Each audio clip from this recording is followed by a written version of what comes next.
There's this long-standing idea, isn't there, that real cutting-edge innovation, the truly groundbreaking stuff, it just has to come from Western capitalist economies. That's sort of the default assumption. Right. That's where the action is supposed to be. Exactly. Well, maybe it's time to look at that again, because we've been digging into some developments out of China lately that, honestly, they really make you pause and reconsider that whole narrative. They really do. And that's what this deep dive is all about. We're looking at the sources news, some research papers that seem to point towards, well, quite a significant shift in who's leading innovation globally. Yeah, our goal here is to kind of sift through it all, understand these, frankly, surprising advancements from China, and maybe figure out what they tell us about innovation itself. Cut through the noise a bit. Mm-hmm. Trying to get to the core insights. And one thing really jumped out, didn't it? The announcement of DeepSeek's R1 large language model. Here's this Chinese AI company, and they released something that looks like it goes toe-to-toe with giants, like OpenAI's ChatGPT. But here's the really interesting part. The kicker, right. They reportedly did it for way less money and using much less energy. Yeah. That just immediately makes you ask, okay, wait, how? Absolutely. How did they manage that? And, DeepSeek isn't some outlier, some one-off thing. There's other data, like the stuff from the Australian Strategic Policy Institute's Critical Technology Tracker, that paints a much broader picture of this shift. Okay, let's definitely get into that ASPI report. But first, DeepSeek R1. The timing alone was interesting. The announcement came right around President Trump's inauguration. Adds a bit of geopolitical spice, doesn't it? It certainly adds a layer, yeah. Yeah. But the core story for me is the efficiency.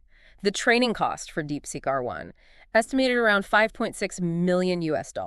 Wow. Okay, compare that to... Well, you compare that to estimates for models like Llama 3.1 or GPT-4, which are thought to be somewhere in the ballpark of $80 to $100 million. Maybe more. That's not just shaving off a bit. That's a whole different scale of investment. And they use fewer resources, too, you said. Seems so. Apparently less training time, using around 2,000 NVIDIA H800 GPUs, which is still a lot, obviously, but significantly less than what the massive Western models are rumored to use. Okay, so much cheaper, much more energy efficient. But does it actually perform? Or is it a case of you get what you pay for? Well, that's the other surprising part. The benchmarks suggest it's not just comparable, but it actually outperformed some leading Western models in key areas, especially coding, apparently dominating 5 out of 7 benchmarks there. Coding is a big one. Huge. And also mathematics, which, as you know, is notoriously tricky for these language models. Right. Math is always the tough nut to crack. Yeah. Okay, so powerful and efficient. And then they did something else pretty strategic, didn't they? They made it open source. Exactly. And this open source decision, it kind of reminds me of other historical parallels. Think about generic medicines. How so? Well, remember the early days of the BRICS group. A big part of the motivation, especially for countries like Brazil and South Africa, was the struggle to get affordable AIDS treatments. Western patents and trade rules made them incredibly expensive. Ah, right. And India stepped in with generic versions, which were crucial. Absolutely critical. India's ability to produce those generics saved countless lives and really highlighted the issue of access. So making DeepSeek open source, it feels similar in spirit. So it's about diffusing the technology, making it accessible beyond just a few big corporations who can charge top dollar. Precisely. Technology diffusion is vital for development globally. If only a handful of entities control the cutting edge and keep it locked up, it really limits the potential benefits for everyone else. And speaking of breaking dependencies, this next bit is fascinating. DeepSeek also announced it runs on Huawei's Ascend 91C chip. Yes. Now that feels like a very direct signal, doesn't it? Given all the U.S. efforts to restrict China's access to advanced semiconductors. It really does. It's like saying, okay, you can try to block us here, but we're developing our own capabilities end to end. It suggests a growing self-sufficiency. And another key point. The reports say DeepSeek was developed entirely by engineers trained in China. Which also pushes back against some historical dynamics like U.S. restrictions on foreign students in certain tech fields. Exactly. So it's not just the tech itself, but the whole ecosystem, the talent, the hardware, the software seems to be developing domestically. Okay, so powerful, efficient, open source, running on domestic hardware, built by domestic talent. What was the immediate fallout from this announcement? Did the markets react? Oh, definitely. There were reports of a pretty significant hit to the market cap of some major U.S. tech companies, something like a combined $750 billion drop for 5 of the Magnificent Seven was mentioned. Wow, so investors definitely sat up and took notice. It suggests they saw this as a serious competitive development. Now, it's important to add, NVIDIA still dominates the underlying programming language for a lot of AI CUDA, so that's still a key bottleneck or advantage, depending on how you look at it. Right, the ecosystem is complex. But that market reaction, it speaks volumes. And then some countries reacted pretty quickly, too. Australia, Italy. Yes, almost immediately. Australia imposed some restrictions, and Italy's data protection agency basically put a halt on its use, demanding a huge amount of information about the training data, where it came from, how it's stored, all of that. Okay, but wait. If it's open source, isn't the whole point that people can look under the hood? That's the logical question, isn't it? If the code is out there for anyone to examine, modify, audit, why the immediate restrictions? Countries could, in theory, adapt it to meet their own data privacy rules or other regulations. It seems almost contradictory, imposing restrictions on something designed to be transparent. It does raise questions. Perhaps it reflects a misunderstanding of open source, or maybe there are other geopolitical concerns driving those decisions rather than purely technical or data privacy ones. Interesting. So DeepSeek R1 really feels like a milestone moment. But like you said earlier, it's not happening in a vacuum. Let's zoom out now to that broader shift you mentioned, using that Australian Strategic Policy Institute report, the Critical Technology Tracker. Right, the ASPI report. It paints a really stark picture when you look at the trends over time. They track leadership in, I think it's 64 critical technologies. Okay, and what did they find, say, 15, 20 years ago? Well, if you look at the period 2003 to 2007, the U.S. was the clear leader. They were ahead in 60 out of those 64 technologies, just dominant. 60 out of 64. Okay. And China? China led in just 3. 3. Okay, a massive gap. Yeah. So fast forward to the more recent period they studied. Now look at 2019 to 2023. The picture is almost completely flipped. The U.S. now leads in only 7 of the 64. 7. Down from 60. Down from 60. And China.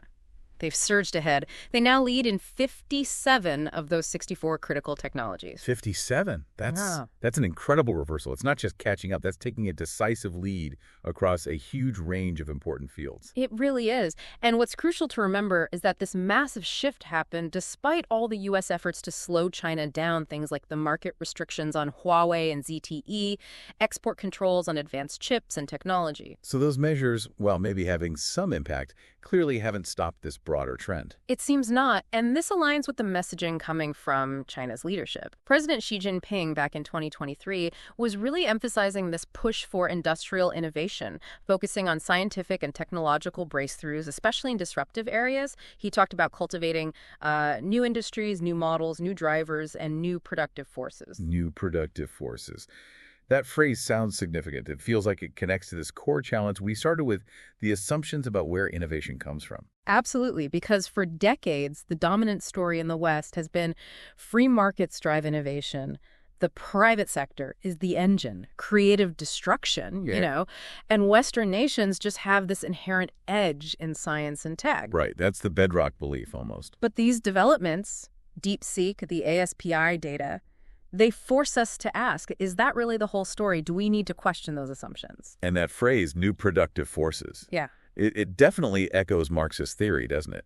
But the Western interpretation has always been that capitalism is the system best suited to unleash those forces, while socialism is seen as, well, an innovation basket case, frankly. That's been the prevailing view, yes. So the question becomes, does the evidence coming out of China, a country with a very different system, suggest that maybe that view needs some serious reevaluation? Okay, so let's dig into that, something different. What is it about China's approach, its innovation ecosystem, that seems to be driving this, especially considering where they started not that long ago? That's the remarkable context, isn't it? 70 years ago, China was one of the poorest nations on Earth. To go from that to leading in 57 critical technologies, it didn't happen by accident. It points to very deliberate, long-term strategic planning and significant government backing for what they call indigenous innovation. Can you give us some examples of that long-term planning? What does it look like in practice? Sure. It goes back quite a way. You had the State Council's Science and Technology Plan in 2006, making indigenous innovation the core goal. Then in 2010, the Strategic Emerging Industries Initiative. They use their 5-year plans consistently to set targets, looking ahead sometimes decades, like towards 2035. It's a consistent goal setting. Yes, and direct support. In 2015, they set up these government guidance funds. Now, these are interesting because they typically take non-controlling minority stakes in companies. The idea isn't state ownership, but rather steering venture capital towards strategic areas. And these funds have become huge players, actually quite significant compared to purely private VC in China. So the government isn't just setting goals, it's actively using investment funds to nudge the market in certain directions. That seems to be the model. Then you had the big initiatives like Made in China 2025, focused on upgrading manufacturing, and Internet Plus Action Plan pushing cloud computing, mobile internet, IoT. A dedicated AI strategy launched in 2017 aiming for global leadership. It sounds incredibly comprehensive. It is. There's also the military-civil fusion strategy trying to leverage synergies. Major national plans for the semiconductor industry in 2014 and 2018, backed by massive funding. Even going back to 2001, the Ministry of Science and Technology had a strategy for new energy vehicles. Wow. So across AI, chips, green energy, advanced manufacturing, it's a coordinated push that's been building for over 2 decades. Exactly. And the results, as we've seen leadership emerging in AI, drones, high-speed rail, green tech, electric vehicles, seem to reflect that sustained strategic effort. Now, to be fair, it's not like Western governments do nothing right. Right. We can point to things in the U.S., like Reagan's Star Wars program, which spurred research, or DARPA funding that led to the internet. And more recently, Biden's Inflation Reduction Act has incentives for green tech. Absolutely. The idea of a purely hands-off state in innovation is mostly a myth, even in the West. Government funding and direction have always played a role. But is there a difference in maybe the effectiveness, the bang for the public buck, so to speak? That's where it gets interesting. It appears, based on the outcomes we're seeing, that China might be getting more innovation impact relative to the public resources invested compared to the U.S. in recent decades. Yeah. Despite the U.S. likely spending more overall in many areas, especially defense R&D. Okay, so why might that be? What are the potential differences in the ecosystems? Well, one factor often discussed is the role of hype in the U.S. system. Think back to the dot-com bubble in the late 90s. Some argue we see echoes of that today with AI, huge valuations, big promises, sometimes before the core technology is fully proven or profitable. Lots of sizzle, maybe not always as much stake? Sometimes, yes. And funding for big U.S. initiatives can also be uncertain, subject to political shifts. In China, the state's long-term commitment seems perhaps more consistent, more grounded in tangible industrial goals rather than just market narratives. That makes sense. A focus on building real things versus maybe inflating financial assets. Which connects to another point, different profit expectations. It's been suggested that perhaps Chinese companies, maybe influenced by state priorities or just a different business culture, might operate with lower expected rates of return than U.S. corporations, which have often prioritized maximizing shareholder value, sometimes through financial engineering rather than long-term R&D. So maybe more patient capital, willing to wait longer for a payoff if it achieves a strategic goal. That could be part of it. And this ties into a bigger economic trend in the U.S., the slowdown in productivity growth since the 1970s. Many economists link this to decades of underinvestment in the actual industrial and manufacturing base. Capital flowed towards finance, chasing higher returns there rather than upgrading factories or funding riskier long-term R&D. Right, we've seen how U.S. financial markets can get caught up in speculation, the dot-com bubble, the housing crisis, which doesn't always translate into lasting real economy development. Exactly. China, in contrast, has generally kept a strong focus on the real economy manufacturing infrastructure. They've also been quite cautious about fully liberalizing their capital account, especially after they had to intervene to stabilize their stock market and currency back in 2015-2016. They seem wary of letting finance dominate. And you even mentioned talent shifting. Yeah, there were anecdotes suggesting that within companies like DeepSeek, people who might have previously focused on complex financial modeling are now working on core AI problems.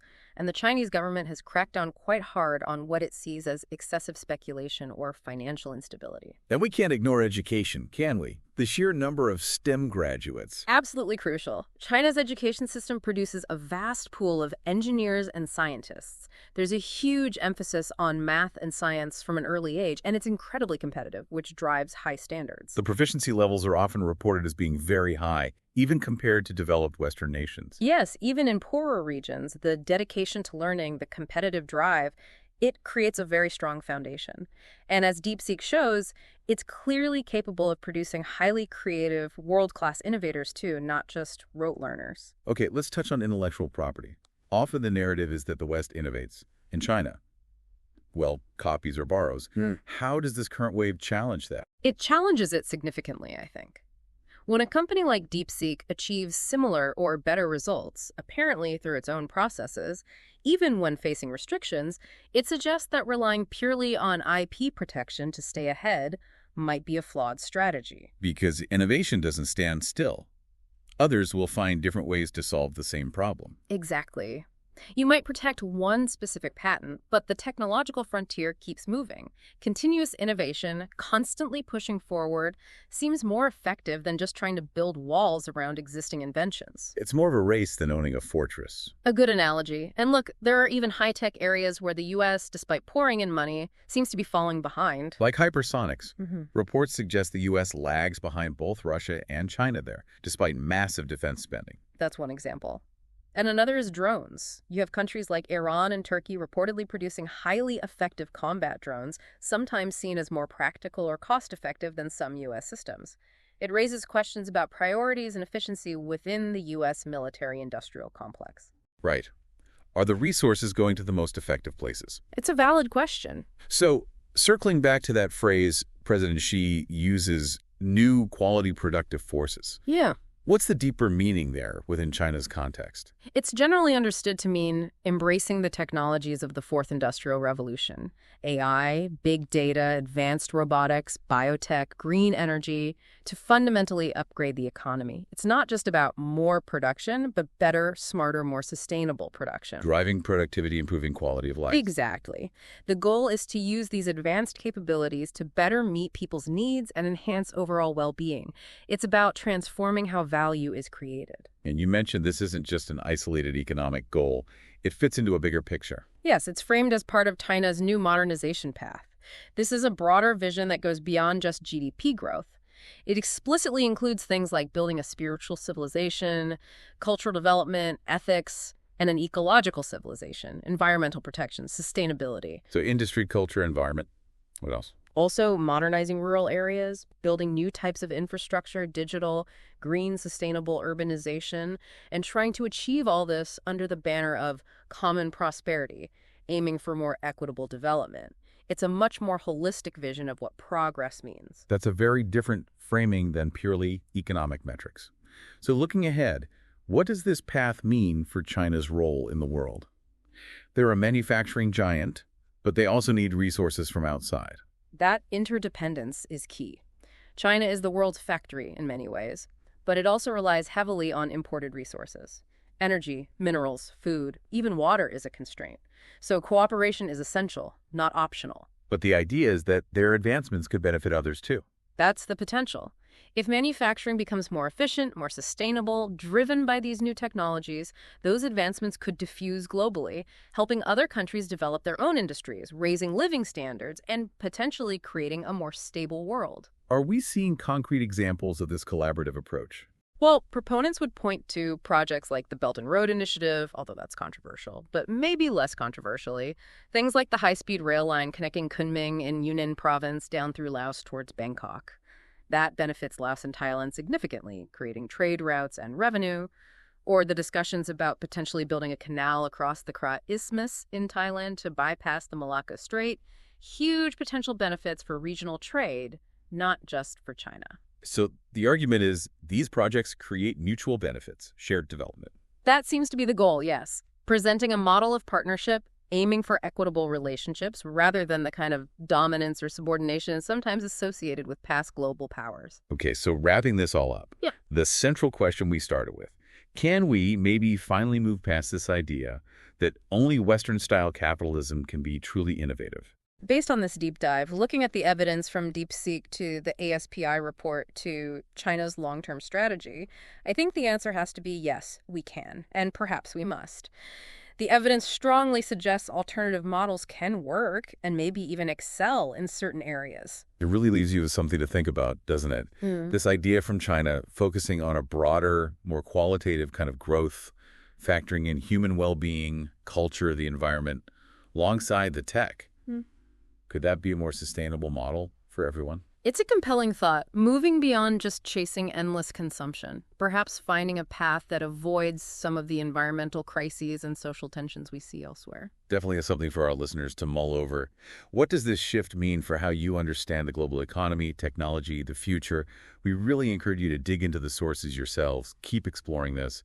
It's a story that's still unfolding. Absolutely. The global tech landscape is changing fast, and understanding these different approaches to innovation is going to be crucial. Well, thanks for joining us on this deep dive. Lots to consider.